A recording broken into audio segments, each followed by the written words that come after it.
Alors je ne sais pas si vous allez réussir à faire quelque chose pour moi parce que jamais personne n'a réussi à m'hypnotiser. Vous savez, moi, c'est un peu compliqué parce que mon cerveau, il est tout le temps en ébullition et puis ben, j'ai de la peine à lâcher prise, j'arrive pas à lâcher et donc je ne sais pas si vous arriverez à m'hypnotiser. J'ai été voir un hypnotiseur et il m'a dit que j'étais pas hypnotisable, donc je sais pas si ça va marcher. Ouais, moi je sais pas si vous allez arriver à faire quelque chose avec moi parce que je suis vraiment, j'ai un esprit vraiment très fort et puis voilà, j'ai du caractère et je pense pas que je suis hypnotisable.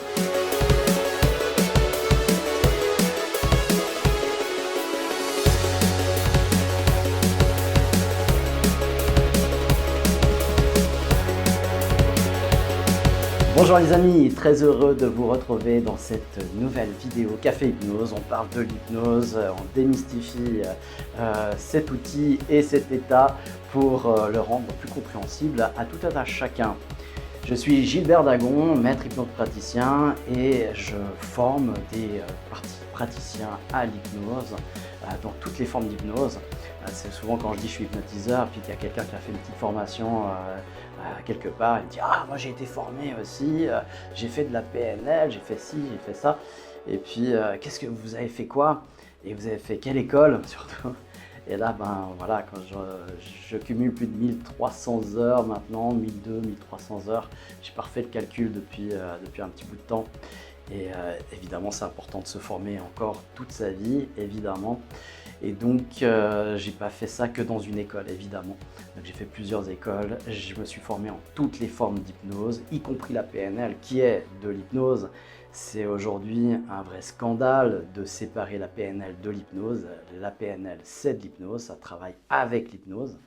Et voilà, sans l'hypnose, on aura des résultats très aléatoires. Et c'est une des raisons pour laquelle beaucoup de gens, une fois qu'ils ont fait la PNL, ils mettent ça de côté, ils disent ouais, voilà, j'ai appris quelques outils de communication, c'était intéressant, et puis on n'en fait rien. Voilà.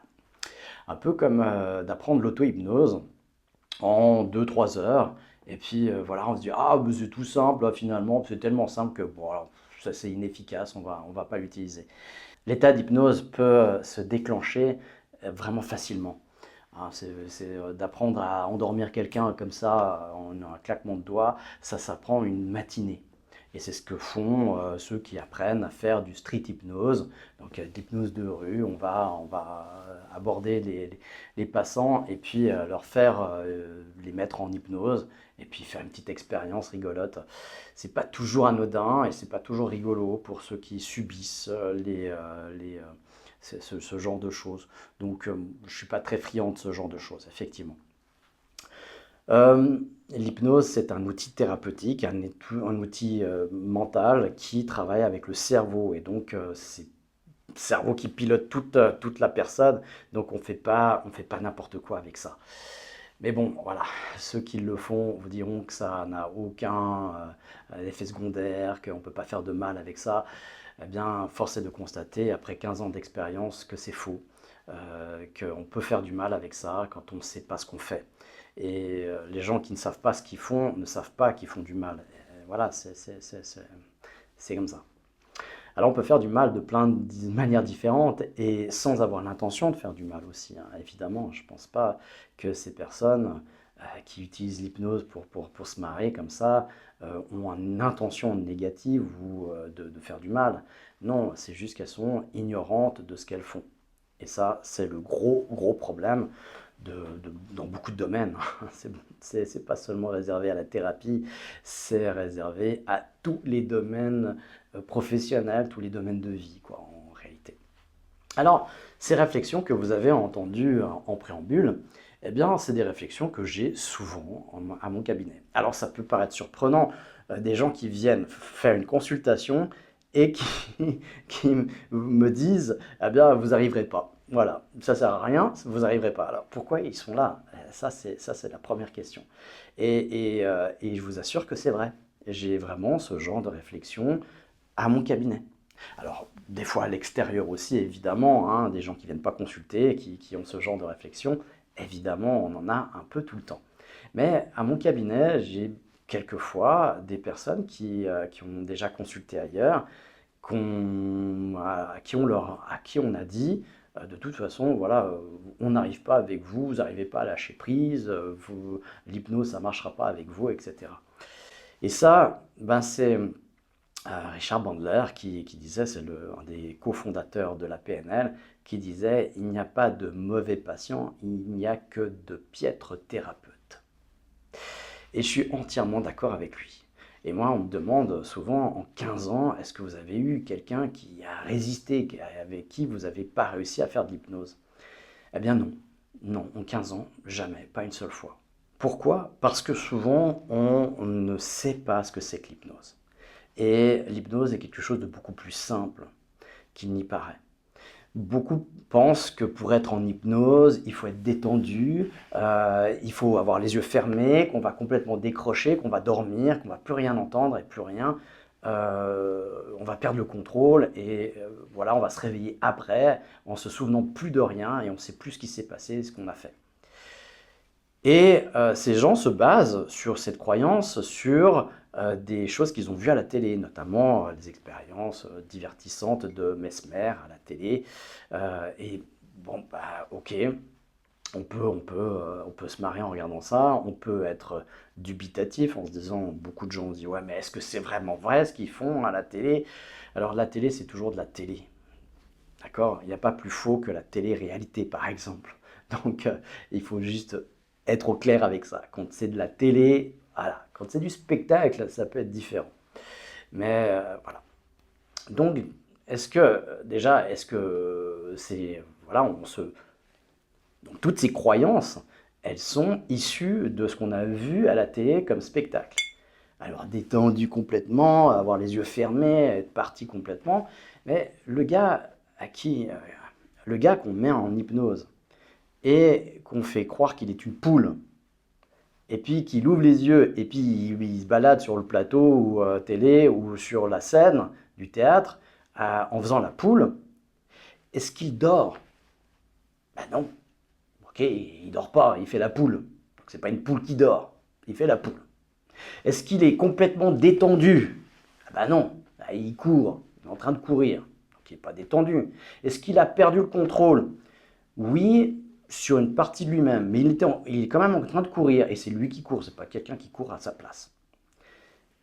Bien sûr que, voilà, il va dire après il pouvait pas s'empêcher de faire la poule. Voilà, quand on le questionne. Est-ce qu'il a perdu conscience de faire la poule? La plupart du temps, non. Les gens vont vous dire après, c'est une expérience comme ça, ils vont dire oui, je me rendais compte que je faisais la poule, mais je ne pouvais pas m'en empêcher. Est-ce que la personne, elle doit avoir les yeux fermés? Ça, voilà, si j'ai les yeux ouverts, c'est que je ne suis pas en hypnose. Hein? La personne, elle est en train de courir, en train de faire la poule, donc elle a les yeux ouverts. Et du coup, elle n'est pas en hypnose alors. Alors elle n'est pas détendue. Elle court, elle a les yeux ouverts, elle n'est pas en train de dormir. Et pourtant, là, les personnes se disent, ah ben elle est en hypnose. Pourquoi? Parce qu'elle fait quelque chose qu'elle ne ferait a priori pas si elle était dans un état normal. Donc on voit que toutes ces croyances, eh bien, elles sont fausses. Alors quand quelqu'un sort d'hypnose et puis il se dit, ouais, mais je vous entendais tout le long, bah, celui qui fait la poule, il entend tout le monde rire aussi. Hein. Sauf que ça ne l'affecte pas. Ça ne le fait pas réagir. Et bien sûr que quand on fait une formation en hypnose de quelques jours, si on fait une semaine, c'est 7 jours. Souvent, on ne compte même pas le week-end, donc c'est 5 jours de formation. En hypnose, comment on peut ouvrir un cabinet et puis savoir ce qu'on fait. Quand on fait, voilà, quand on se dit coach, et puis qu'on n'a pas fait d'école, qu'on n'a pas été supervisé, ou qu'on a fait des écoles avec des gens qui ne sont même pas formés, parce qu'il y a tout, là aussi, eh bien, voilà, qu'est-ce qui en résulte? Quelles compétences on a et quelle compréhension du métier on a surtout. Donc là, quand on a fait 5 jours de formation en hypnose, eh bien, évidemment qu'on ne va pas pouvoir hypnotiser tout le monde parce qu'on n'a pas d'outils, on n'a même pas la compréhension de l'hypnose. Moi, je suis sorti de certaines écoles en ayant fait praticien 2, donc ça veut dire déjà à peu près 300 heures de formation présentielle, eh bien, avec des gens qui disaient « Ah, moi, personne n'a réussi à m'hypnotiser », alors qu'on fait des exercices les uns avec les autres. Donc ça veut dire sur une année et demie, la personne elle a fait des centaines d'exercices où quelqu'un l'a hypnotisé et à la fin, elle arrive à dire encore « Moi, personne n'a réussi à m'hypnotiser ». Du genre, en plus, je suis bien plus fort que les autres, que les hypnotiseurs. C'est qu'elle n'a absolument rien compris à ce que c'est que l'hypnose. Absolument rien. Donc elle a fait une année et demie de formation et elle ne sait toujours pas ce que c'est que l'hypnose. Ah ouais, il y a des gens comme ça. Là aussi, c'est pas parce qu'on a fait des grandes écoles et beaucoup d'heures de formation qu'on est compétent aussi en hypnose. Malheureusement, ce n'est pas une garantie. Donc, l'hypnose, c'est beaucoup plus fin qu'on ne le pense. Les critères qu'on évoque ne sont pas ceux-ci, c'est d'autres critères et on va pouvoir les comprendre avec une vraie formation qui inclut des connaissances sur le cerveau, sur l'état d'hypnose, sur l'historique de l'hypnose. Là aussi, il faut beaucoup se renseigner sur l'historique parce que tout a déjà été fait en hypnose. Et voilà, quand il y a des gens qui font 5, 10 jours de formation en hypnose, ils sont passionnés par le truc parce que c'est vrai, c'est passionnant, parce que tout à coup on se découvre. Et puis avec cet élan de passion, cet élan de joie, d'envie de changer le monde, de changer, parce qu'on a réussi à se changer soi-même, à changer les autres, eh bien, ou à proposer ça aux autres, eh bien, on va inventer intuitivement des choses. Et puis on va les labelliser, oui, pour que ça soit un petit peu rentable. Et puis à ce moment-là, on ignore que cette chose-là a été inventée, elle a déjà été faite il y a un siècle, voire un siècle et demi. Parce qu'on ne connaît pas, parce que voilà, encore une fois, c'est l'ignorance, parce qu'il n'y a pas d'académie, il n'y a pas d'université de l'hypnose. Et même, quand bien même il y en aurait une, aujourd'hui, il y a une école qui forme les médecins en hypnose. Eh bien, sur ce qui se fait actuellement en hypnose, ils ont à peu près entre 60 ans et 70 ans de retard sur ce qu'ils enseignent. Mais c'est un peu l'état général de la médecine. C'est le constat que les médecins font aussi, hein. Donc que les gens de la science font, les scientifiques. Donc voilà, donc, est-ce qu'il y a des garde-fous par rapport à ça? Eh bien oui, vous devez vraiment vous raisonner et vous intéresser à votre santé, à gagner en autonomie et à ne pas remettre le pouvoir en un thérapeute, qui que ce soit, d'accord? Y compris moi pour ceux qui sont venus me voir. Moi, ce que je cherche depuis toujours, parce que c'est comme ça que j'ai grandi et c'est comme ça que j'ai découvert l'hypnose. J'ai grandi dans l'hypnose. Eh bien, c'est d'apprendre à s'hypnotiser soi-même. Quand on apprend à s'hypnotiser soi-même, parce que moi aussi j'avais ces croyances-là, personne n'est capable de m'hypnotiser, je suis bien plus fort que tout ça.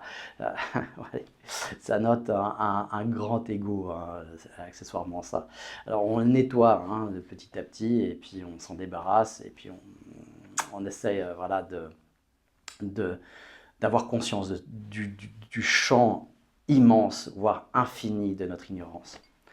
Et donc, c'est ce que j'ai découvert en premier lieu quand j'ai commencé à apprendre l'hypnose, et j'ai commencé par l'auto-hypnose. Parce que j'ai appris l'hypnose avec quelqu'un qui avait cette philosophie-là, c'est de rendre autonomes les autres. Et c'est ce qui m'a vraiment particulièrement plu. Quand à travers 4 week-ends d'auto-hypnose, c'était pas juste 2 heures par-ci, 2 heures par-là, c'était pas en cours du soir, c'était pas juste un petit week-end où on balance 2-3 petits trucs comme ça sur un samedi. Non, c'était 4 week-ends d'auto-hypnose. 4 week-ends d'auto-hypnose pour apprendre vraiment l'autonomie. Et à travers ça, je me suis guéri du rhume des foins, je me suis guéri de crises d'angoisse et d'insomnie, et puis d'une phobie un tout petit peu plus tard. Ça a changé ma vie. Et même que j'avais toutes ces phrases-là, ouais, mais je suis pas hypnotisable. Alors, je pouvais pas dire, ah ben, j'ai pas les yeux fermés, vous m'avez pas hypnotisé, je vous entendais tout le long, parce que c'était qu'avec moi. Donc, j'avais rien à prouver à personne, j'avais rien à lutter avec quelqu'un d'autre, je devais pas lui prouver non plus qu'il avait tort. Quoique, j'y croyais tellement pas que je me suis dit, je vais faire cette séance d'hypnose, je vais vraiment le faire à fond, et puis on verra bien. Du genre aussi, bah, je reviendrai vers mes enseignants si ça marche pas, pour dire, bah voilà, ça marche pas. Donc je suis peut-être un cas exceptionnel. Des fois, on se met dans les exceptions de cette manière-là. Hein, je suis un cas exceptionnel parce que ça marche pas sur moi. Et puis, oh, pauvre Calimero, ouais, t'arriveras pas, ma foi, tant pis, c'est pas pour toi. Eh ben non, ça a fonctionné. Et ça a fonctionné immédiatement, instantanément. Alors encore une fois, je n'y croyais pas. Je n'y croyais pas quand je l'ai fait. Par contre, je l'ai fait à fond. Donc encore une fois, quand on me dit oui, il faut y croire pour que ça marche, non, absolument pas. Et je n'y croyais pas. Donc c'est mécanique. C'est vraiment mécanique. C'est comme si vous dites ah ben il faut croire que en fermant la porte sur le doigt, ça fait mal. Si j'y crois pas, ça fera pas mal. Bah vas-y, hmm, allez-y, vous verrez.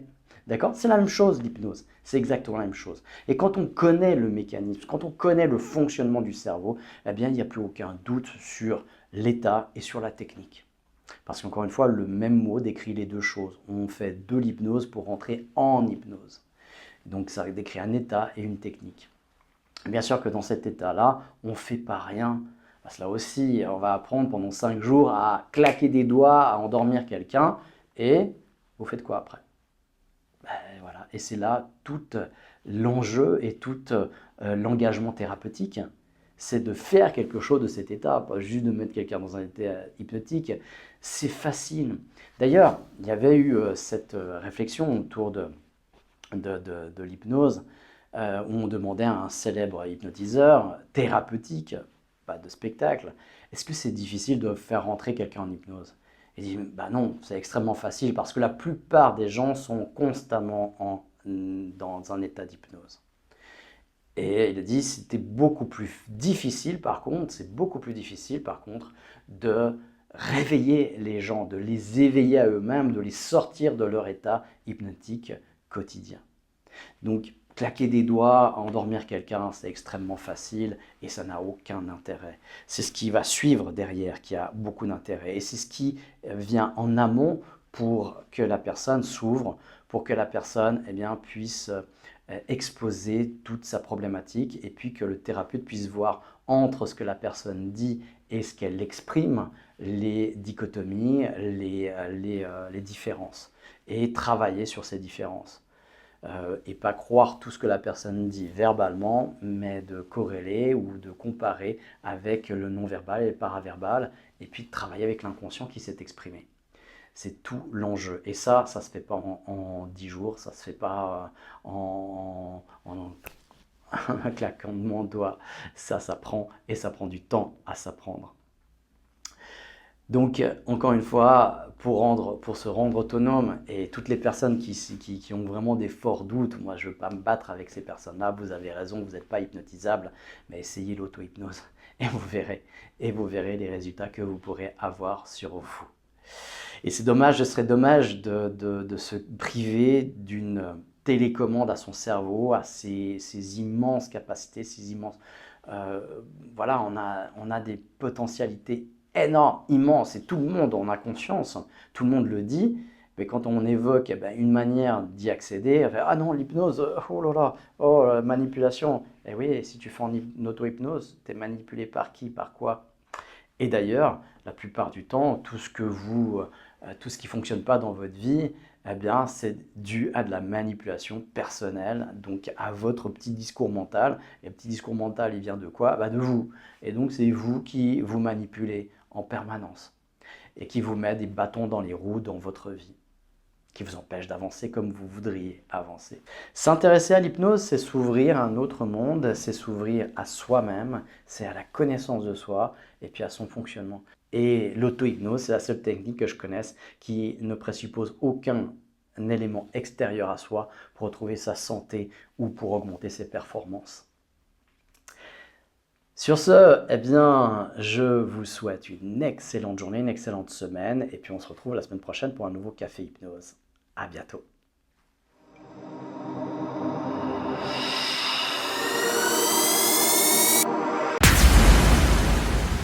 Nous fonctionnons à 95% avec des automatismes qui se répètent de jour en jour, de mois en mois.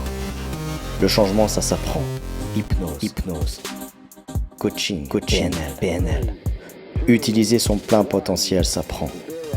Le centre aura le pouvoir d'être soi, pour gagner en conscience et en autonomie.